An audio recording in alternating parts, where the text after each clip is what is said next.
Welcome home. I'm Dr.Thema, a minister, licensed psychologist, and sacred artist, and this is Homecoming, a podcast to facilitate your journey home to yourself.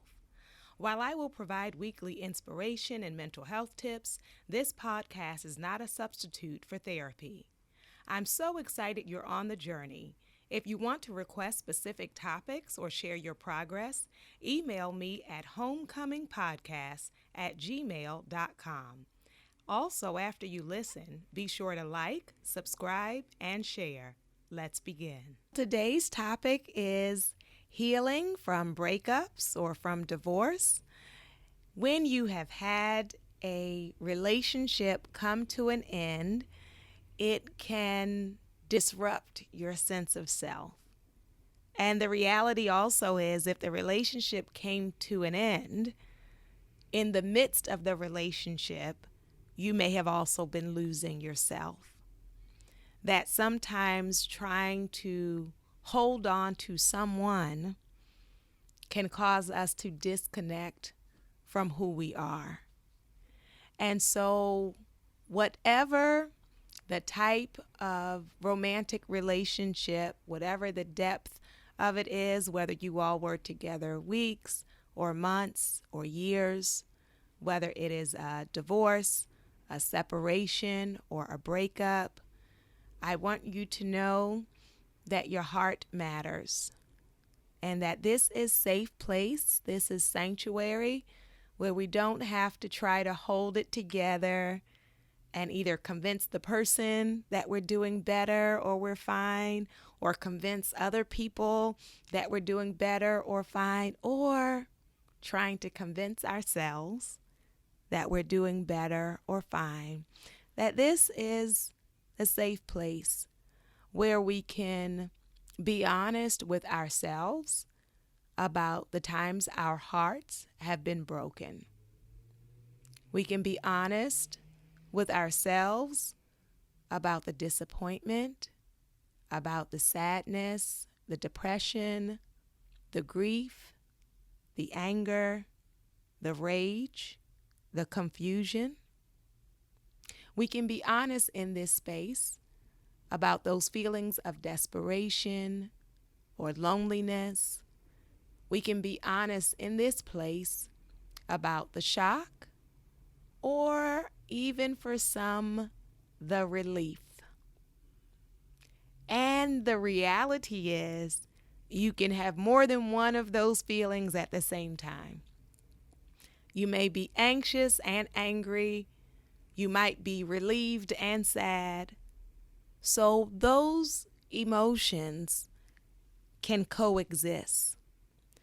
So the first part about healing and coming home to myself after a breakup is to first come out of denial about the truth. And the truth is it's over. So if you can just whisper that to yourself, it's over. It's over. Because some people have been holding their breath, waiting. Either waiting for the person to change their mind, waiting for the person to see your worth or value, or you may have been the one who decided to end it, but just shocked that you are alone again, or shocked that it ended the way it ended, or really in a place of disbelief. Because when you put your trust in something and someone, when you put your trust in a relationship or a marriage, then you have certain assumptions or expectations where you think you know that person, you think you know you, you think you are fairly sure that this is going to have some longevity. And so when the rug is pulled up from under your feet, it really can leave you stalled It can leave you feeling stuck. It can leave you, as we said in a prior episode, wondering why.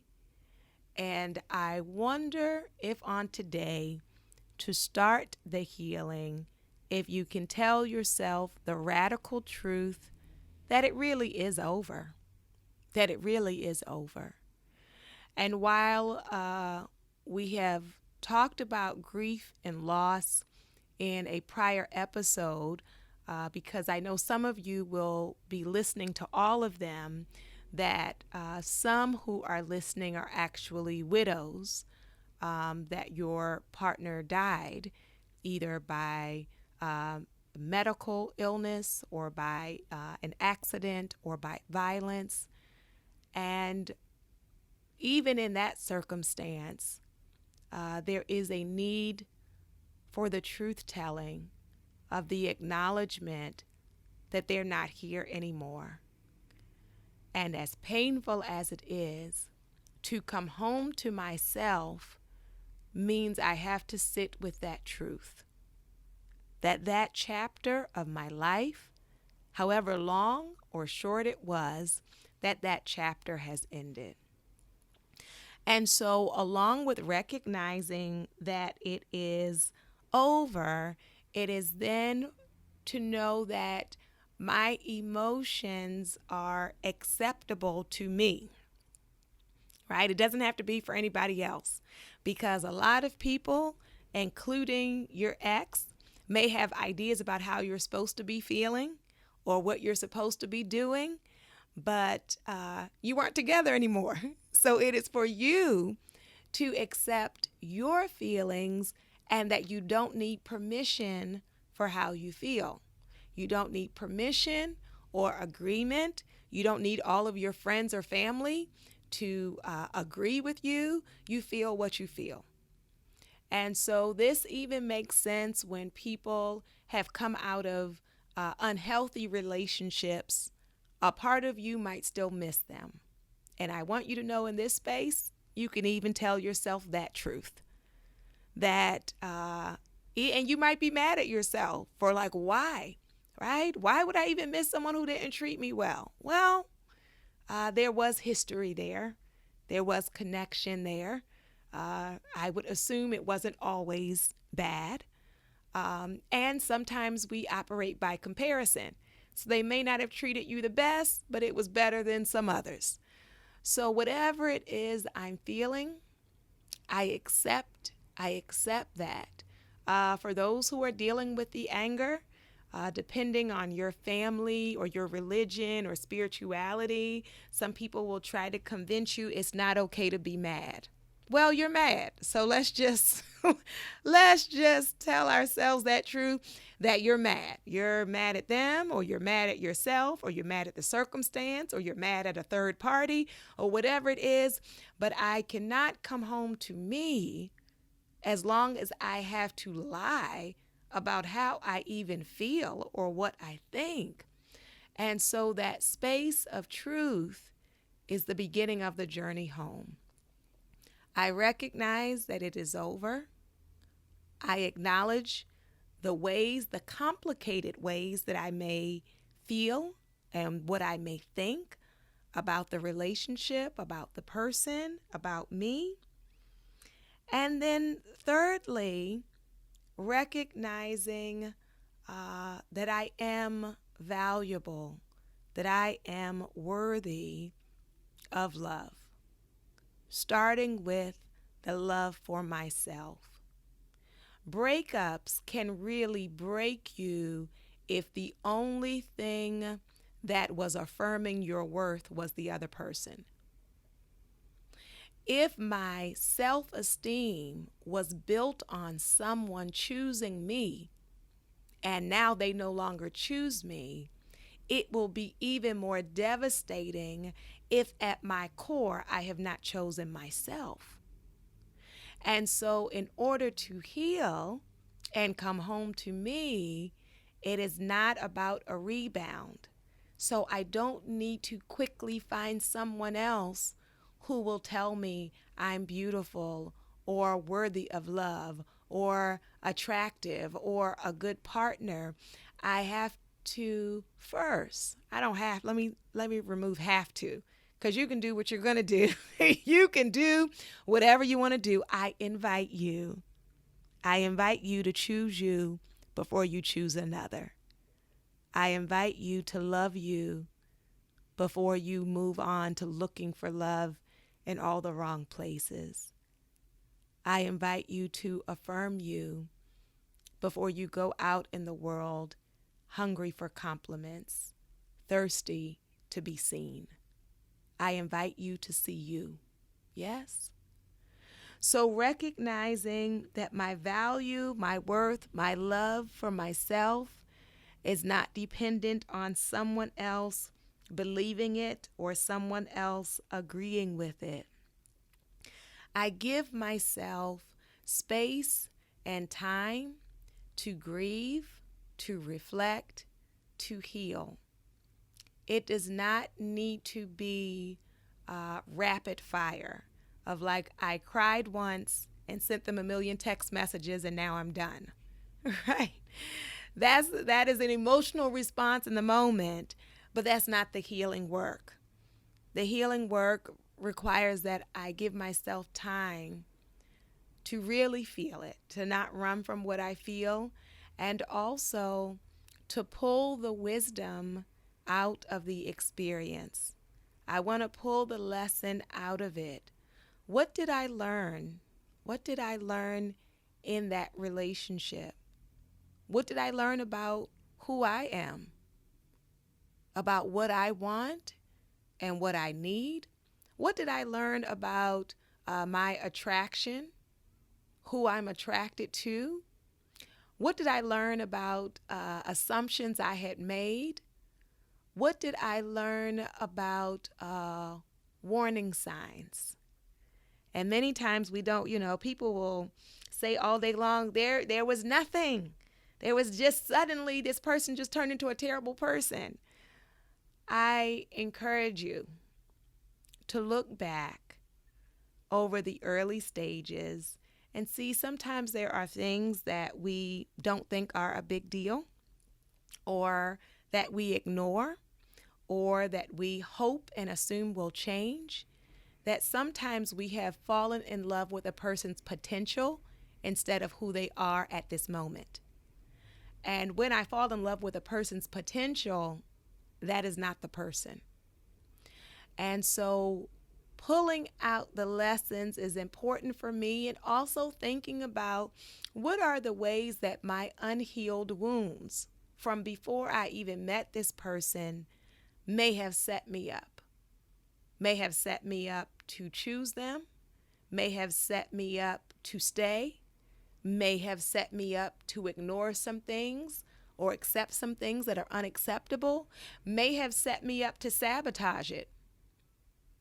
Maybe my unhealed wounds led me to act in some ways or to speak in some ways that contributed to the ending, to the resolution of the relationship. And so I need space for that. I have to give myself space for reflection, for honesty, for humility, for truth. For truth. And once I have given myself space for that, or as I'm giving myself space for that, it can also be important to cultivate, nourish positive friendships. Not dating. I'm talking about not, sometimes when we isolate ourselves, we can replay in our minds a distorted script. So in psychology, we call it a cognitive distortion. And so if I don't have someone to bounce things off of, sometimes I'll keep telling myself something that is off, right? That is not true. And so being with good friends who can be honest, I would also encourage you to really consider therapy, right? Someone who does not have an agenda, is not biased, but can hear things that are said and hear what is not said. to be able to reflect, to heal, and to grow.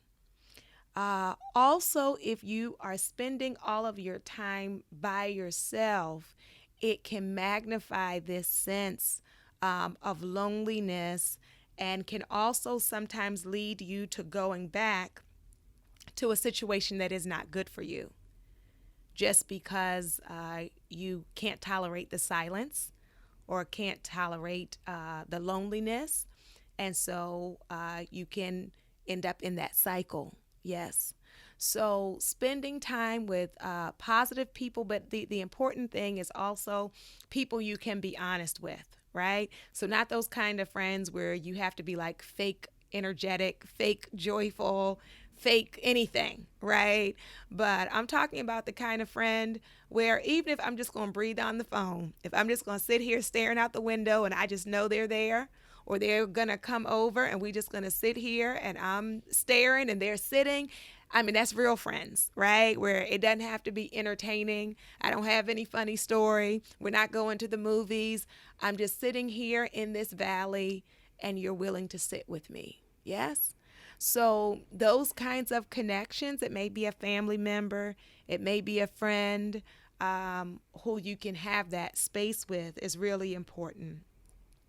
Then I want to encourage you to think about who you were before you even met them, right? Because sometimes we can get it twisted. Or for those who a marriage is ending, you may have gotten married very early. So it may be like your whole adult life you were with them. But I want you to know that there is a you beyond the we that you all created. There is a you. And so getting back in touch with, what do I like? What do I want to do? Who am I? What do I think? Because sometimes we have what we call in social psychology groupthink, where you start to think like the people you're around. But let me get in touch with, let me come home to myself. Do you remember you? Do you remember you? I know there are many memories you have with them. I know there are many things that are going to remind you of all of the time with them. But what are the things that reflect you? What is your identity besides being their boo, their boyfriend, their girlfriend, their wife, their husband, their fiance? There is a you. There is a you beyond all of those identities. And so coming home to who that person is and appreciating them. Getting reacquainted with yourself, because the other reality is if it was a long-term relationship, you may be different, right? And the relationship has changed you as well. Some things that you didn't know were important to you, right? We choose people based on things we value at the time, that they have attributes or qualities, and we were making decisions based on those. And then you get in a relationship and sometimes you figure out, well, there are some things I didn't even recognize were a value to me, and they're very important to me. So that's also a sign of growth, that what I was looking for before is not identical to what I'm looking for now, right? That I start to see some things from a different lens. I'm in a different season of my life, right? And so getting reacquainted with yourself and giving yourself permission to be different, because that's the other part with relationships or with marriage, is both of you changed. Sometimes we point to the other person and say, well, they changed, I was the same. But all of us, if we're growing, there are aspects about us that change. And so giving myself permission to choose, who do I want to be? Who do I want to be without having the shadow over me of how I need to show up for someone else or who someone else wants me to be? But that freedom, and I would say being able to really appreciate and celebrate, well, I won't say celebrate, that might be a strong word for those who are still grieving. I want to say appreciate the season you find yourself in. that you have a blank slate, right? You are newly single, or some who are listening, it's been a minute, but you are still processing, and that's fine. But you find yourself on a new day, in a new year, in a new season where you have never been before. And you get to paint on this canvas what you like. You get to paint on this canvas what you want. You get to make some new determinations about what your life can look like, what you want it to look like now, that reflects the fullness of who you are. Not only that, I invite you to really think about reducing communication and interaction when you're in that raw phase, especially. So this is a little different for those who have children together, because then you have to communicate and deal with the co-parenting. But if that is not your circumstance, sometimes people want to instantly shift into being friends. And the reality is, many of you were not friends before. So, we say, oh, we're going to go back to being friends. Well, when were you friends? And number two, sometimes the way people have treated you or talked to you is not how a friend would. So forget being a dating partner. Have they been a good friend to you? And have you been a good friend to them before we start trying to recreate this fantasy of protecting our friendship? Yes?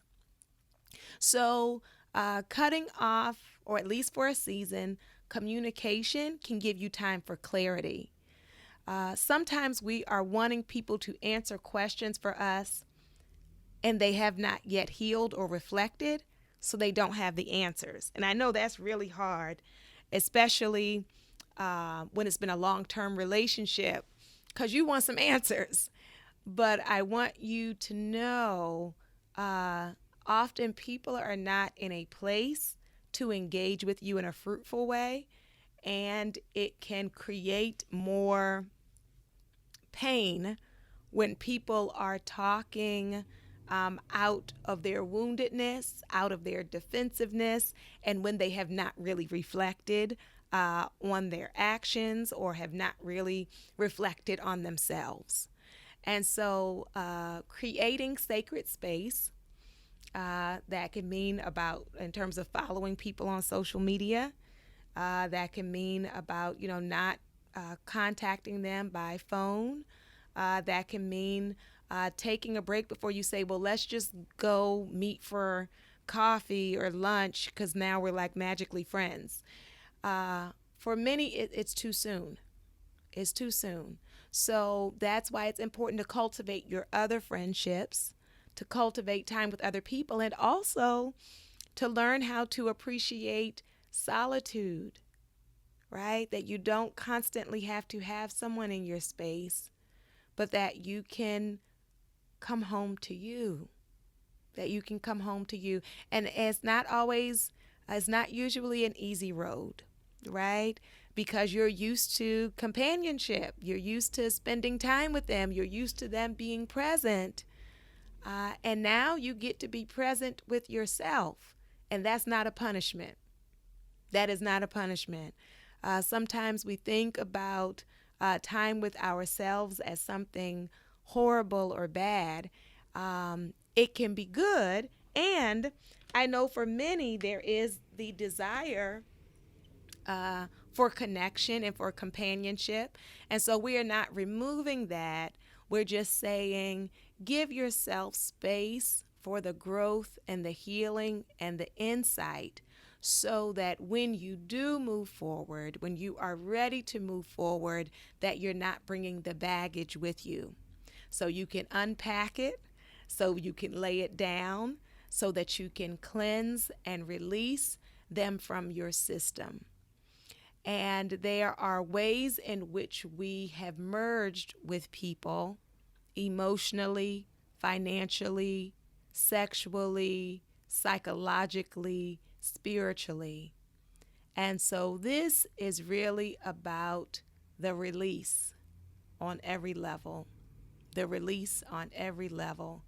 And so emotionally, you are not, and to be honest, nor have you ever been, but especially now, you are not responsible for their emotions. So we can let go of, some people have this thing where they want the other person to think good things about them, and you're concerned about what they're going to tell other people about you. Release it. Release it. You don't need to convince them that you're a good person. The past is their experience, and anything you say now is not going to alter their perception of you. And so it really is about, is it enough if I'm okay with me, even if they think I'm a bad person, and I may have even treated them badly? Who knows? Well, you know, you were there, they know.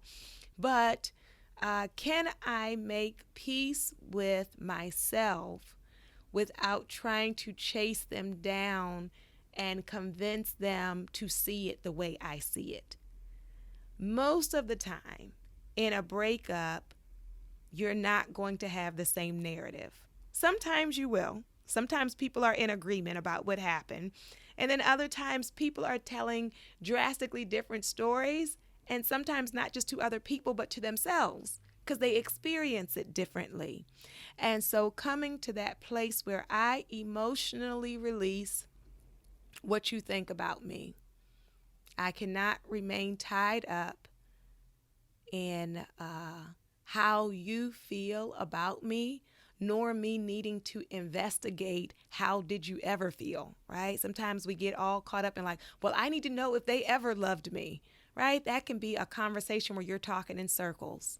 So I release myself from the false obligation to determine how they feel, how they felt, what they think about me. I choose to turn inward to value, reflect, nourish myself. In the areas of myself that do need growth and do need work, that I will be accountable to myself, not because I'm trying to convince them, but because I owe it to me. And so being very mindful of the emotional release is important. And also when you're dealing with that kind of emotional entanglement where I have to stay with them because if I don't stay, they'll be depressed.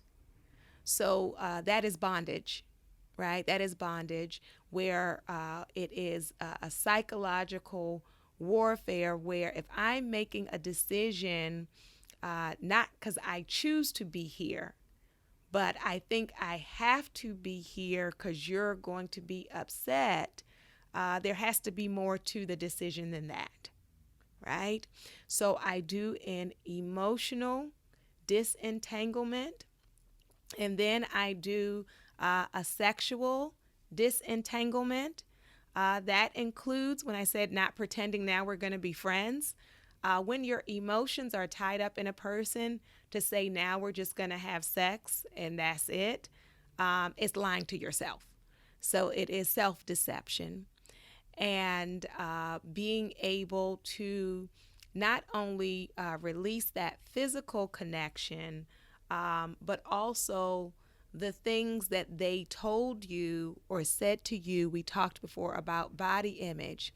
Sometimes we are walking around with other people's critiques as our script. So, you look at who they're with now, and now you're making some assessment or evaluation about you, about your worth in comparison to someone else. And so letting that go emotionally, sexually, physically, let me also say financially.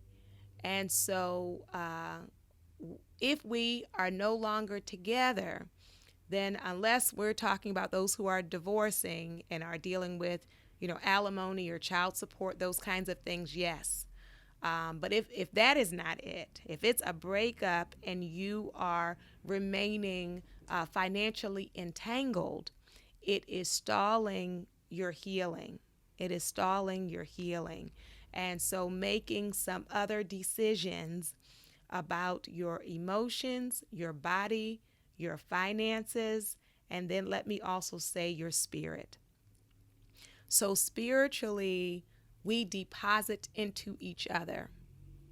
Spiritually, we can be merged with other people.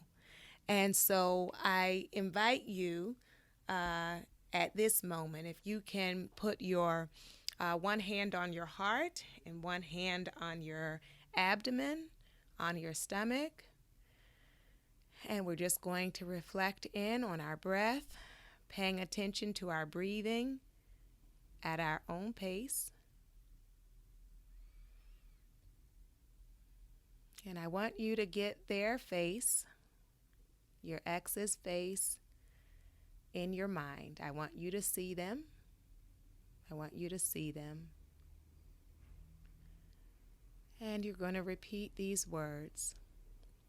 I release you from my emotions. I release you from my heart. I release you from my mind. I release you from my body.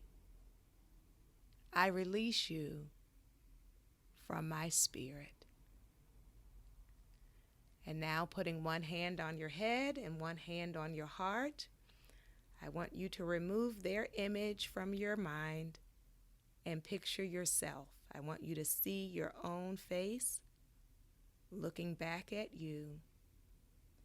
And you're going to say these words. I choose you.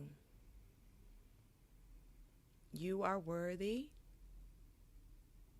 of love. You are worthy of grace. You are worthy of compassion. I choose you.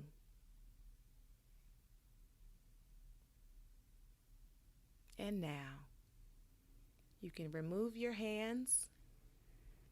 I invite your soul to tell your mind, heart, body, spirit, welcome home.